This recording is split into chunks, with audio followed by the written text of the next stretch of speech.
Chairman साहब, आपका बहुत शुक्रिया है जो मुझे इधर बुलाया है और इजाज़त दी है बात करने की। जो मिनॉरिटीज़ कम गिनती हैं उनके ऊपर इंडिया में बहुत ज़्यादा जबर हो रहा है। ख़ास करके मणिपुर से मैं शुरू करता हूँ। उधर ईसाई क्रिश्चियन लोगों की गिरजाघर चर्चेज दिलाए गए हैं और उनकी बीवियों को नंगा करके परेड कराई गई है। एक बीबी उनमें से सूबेदार साहब की है जिन्होंने कारगिल की जंग में हिस्सा लिया था।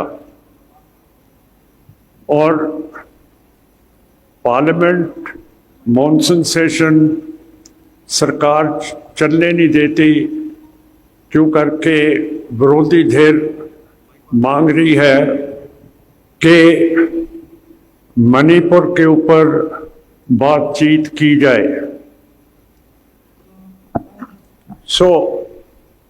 जो ये जातिवादी सरकार है, इसने भी निर्णय किया है कि विरोधी धिर को पार्लियामेंट में बोलने नहीं देना मणिपुर के मसले के ऊपर। और जो मणिपुर की बहुगिनती है, जो हमारे भाई हिंदू हैं, उन्होंने एक असले का गोदाम लूट लिया है। उसमें से ग्रेनेड, AK-47 और फौजी सामान लूट के ले गए हैं। मैं पूछना चाहता हूं कि बहुगिनती हिंदू भाइयों का देश है, इनकी फौज है, इनकी पार्लियामेंट है, इनकी सुप्रीम कोर्ट है, इनकी सेंटर की सरकार है, इनकी प्रेस है, तो फिर इनको सरकारी असला लूटने की क्या जरूरत पड़ गई? यही है कि उधर और खून खराबा करेंगे। फिर मैं बात करना चाहता हूँ, हरियाणा में जो मुसलमानों के खिलाफ एक बहुत तकड़ी मुहिम, ये जो बीजेपी RSS की संगठन है, बजरंग दल, हिंदू विश्व परिषद, शिवसेना, मेरा ख्याल है ये बीजेपी और RSS के कंट्रोल से बाहर चले गए हैं और बीजेपी RSS इनको रोक नहीं सकती, क्यों करके आगे इलेक्शन आ रहे हैं और इनकी ताकत से ये अगले इलेक्शन जीतना चाहते हैं। हरियाणा में एक इमाम साहब को मार दिया है, मस्जिद को जला दिया है। जो बर्मा से रोहिंग्या लोग मुसलमान आए थे, उनके घर बार सब तोड़ दिए हैं, फूंक दिए हैं और इतना जुर्म कर दिया है कि जो पंजाब और हरियाणा की हाई कोर्ट है, उसने बहुत ज़्यादा ज़बरदस्त ऑर्डर दिया है कि जो हरियाणा में घरों को गिराया जा रहा है बुलडोजर्स के साथ, वो किस कानून के नीचे ये सारी चीज गिराई जा रही है। और हाई कोर्ट ने इतना बड़ा लफ्ज़ इस्तेमाल किया है कि हरियाणा में एथनिक क्लेंजिंग हो रही है। एथनिक क्लेंजिंग का मतलब होता है नस्ली सफाई।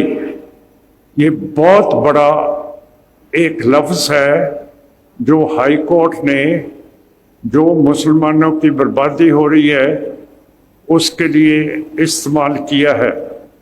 इससे बड़ा शब्द अंग्रेजी में या और किसी ज़बान में है नहीं जो एथनिक क्लींजिंग और नस्ली सफाई होती है। तो ये जो चीज़ें हो रही हैं ये बहुत बदकिस्मती की बात है। 1992 में बबरी मस्जिद को गिरा दिया था, बेअदबी की थी। उसका केस चला, सुप्रीम कोर्ट में भी आ गया और गोगोई साहब जो चीफ जस्टिस थे सुप्रीम कोर्ट के, आप ऐसे मत समझना कि मैं सुप्रीम कोर्ट के खिलाफ बोल रहा हूँ। तो जो मेरी जिंदगी का सबक है कि जिस की ज़मीर मर जाए तो वो फिर किसी को अपने आप सामने खड़ा नहीं करा सकता है। जब ज़मीर किसी की मर जाती है तो कोई डर नहीं रहना चाहिए कि उसकी बात सच्ची करूं। तो गोगोई साहब चीफ जस्टिस थे सुप्रीम कोर्ट के, उन्होंने जो उनके साथ एक बीबी काम करती थी उसको छेड़ दिया।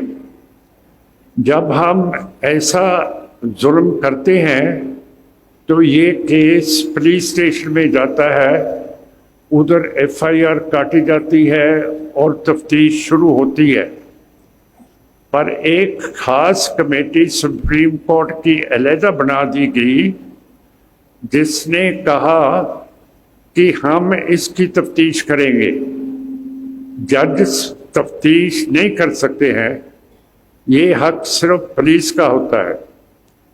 तो जो महिला थी जिसकी छेड़खानी हुई थी उसने ये जजों की कमेटी को बोला कि मेरा वकील इस कमेटी के आगे पेश होगा, और सुप्रीम कोर्ट के जजेस की कमेटी ने बोला कि आपका वकील हमारे सामने पेश नहीं हो सकता है।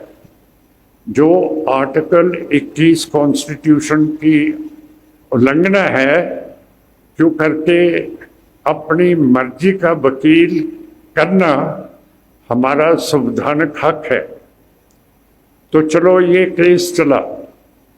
तो फिर बबरी मस्जिद का केस की सुनवाई होने शुरू हो गई और गोगोई साहब ने, चीफ जस्टिस साहब ने फैसला कर दिया कि बबरी मस्जिद के ऊपर राम मंदिर अयोध्या में बनाया जाएगा। जब ऐसा फैसला किया, सेंटर की बीजेपी आरएसएस सरकार ने उनको एक बहुत बड़ा तोहफा दे दिया।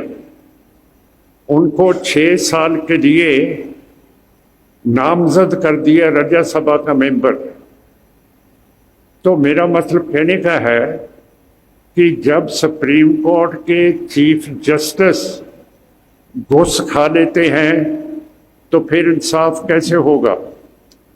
फिर कश्मीर का मामला है जिधर बहुत जबर के साथ एफस्पा कानून लगा हुआ है। उधर फौज किसी को भी मार सकती है, किसी को जबर जनाह कर सकती है, किसी को फट्टड़ कर देती है, किसी को कुछ कर सकती है, पर फौज के खिलाफ कानून एक्शन नहीं ले सकता, ना उधर एफआईआर दर्ज होती है।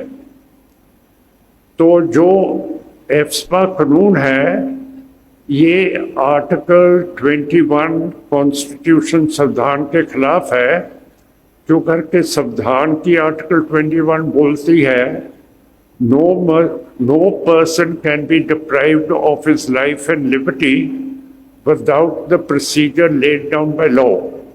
जिसका मतलब है कि किसी की जिंदगी और आज़ादी कोई भी नहीं ले सकता जितना चेर ये सारा मसला कानून के ज़रिए से ये आगे ना चले। सो सुप्रीम कोर्ट ने भी अपने हक छोड़ दिए हैं, क्यों करके सुप्रीम कोर्ट हमारी गार्डियन है संविधान की। अगर संविधान की रक्षा सुप्रीम कोर्ट और हाई कोर्ट्स नहीं करेंगे तो फिर हम लोग कहाँ जाएंगे।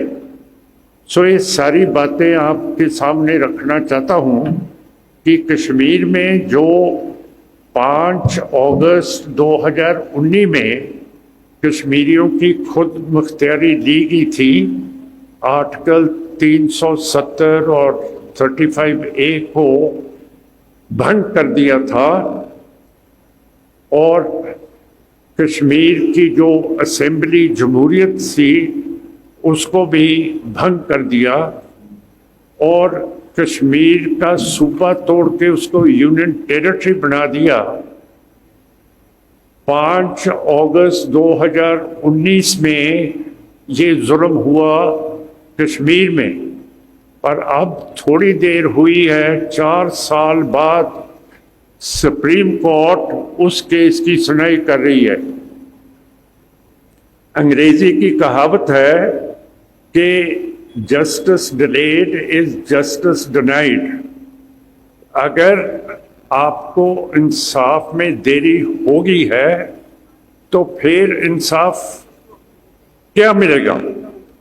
ये सारी चीज़ें हमको सोचनी पड़ेगी कि ये देश कहाँ पर जा रहा है।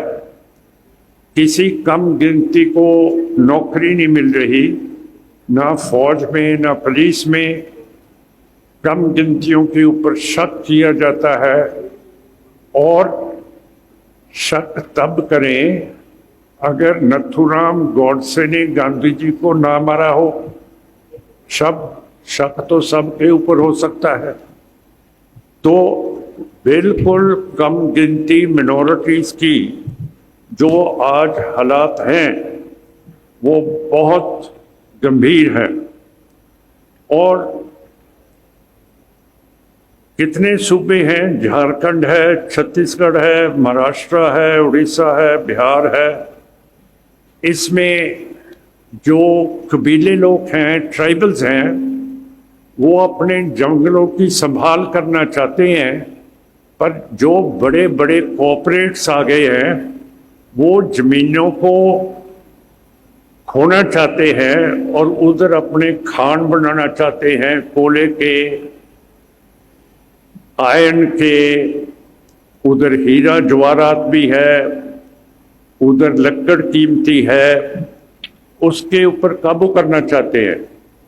तो जो आदिवासी लोग हैं वो ऐसा नहीं होने देते। वो कहते हैं कि हमारी बर्बादी होगी अगर कॉर्पोरेट्स हमारे जंगलों के ऊपर कब्जा कर लेंगे। तो फिर उनको माओवादी कहा जाता है, जहाँ उनको नक्सलाइट कहा जाता है।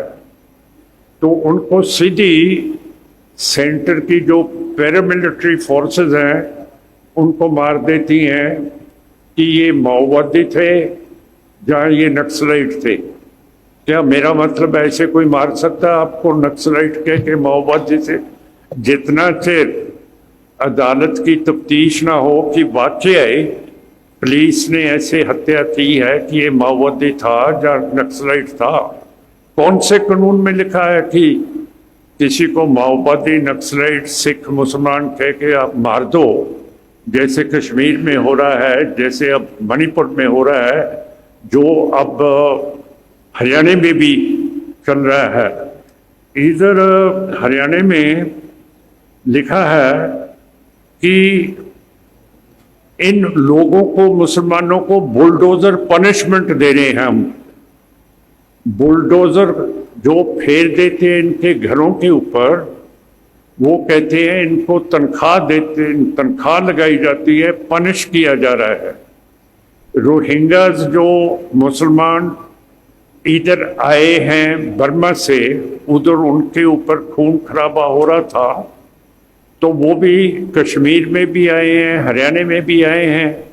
इंटरनेशनल और ह्यूमन राइट्स के मुताबिक उनका हक है कि इधर उनको सियासी पनाह दी जाए। पर रोहिंग्या क्यों करके मुसलमान हैं, उनको इधर पनाह इंटरनेशनल कानून और यूएन ह्यूमन राइट्स कमीशन के मुताबिक नहीं दी जा रही। अब मैं बहुत बातें कर चुका हूँ, ज़्यादा तो नहीं मेरे को करनी चाहिए, पर मैं अब मेंबर पार्लियामेंट हूँ और क्यों करके मैं सिख हूँ और जैसे आपको सच्ची बात इधर बता रहा हूँ ऐसी बात करने की मुझे आदत है, तो मेरे को टाइम ही नहीं देते स्पीकर साहब। वो कहते हैं कि पार्लियामेंट में इजाज़त दी जाती है पार्टी को, और जितनी भी पार्टी पार्लियामेंट में हैं उनकी संख्या बहुगिनती हमारे हिंदू भाइयों की है, जिसका मतलब है कोई भी पार्टी बोलेगी तो हमारा हिंदू भाई बोलेगा। तो मेरा मतलब है कि अगर ऐसा रूल बना दिया, कम गिनती वाला मुसलमान सिख ईसाई, उसको तो टाइम ही नहीं दिया जाता, क्यों करके उसकी बहुगिनती उस पार्टी में है नहीं। सो ऐसे जो हमारी गिनती 20% बताया गया है माइनॉरिटीज़ की, अगर इलेक्शंस आ रहे हैं हमको एकजुट होके एक फैसला करना चाहिए कि हम किधर भुगतेंगे और कैसी सरकार बनाएंगे। सो मैं आपका बहुत शुक्रिया करता हूं जो मेरे को टाइम मिला है। पार्लियामेंट में मेरे को बोलने नहीं देते, इधर आपने मेरे को बोलने दिया है, तो मैंने आपको दिल की बातें बताई हैं जो जुल्म हमारे ऊपर हो रहा है। बहुत बहुत मेहरबानी आपकी। वाहिगुरू जी का खालसा, वाहिगुरू जी की फतेह।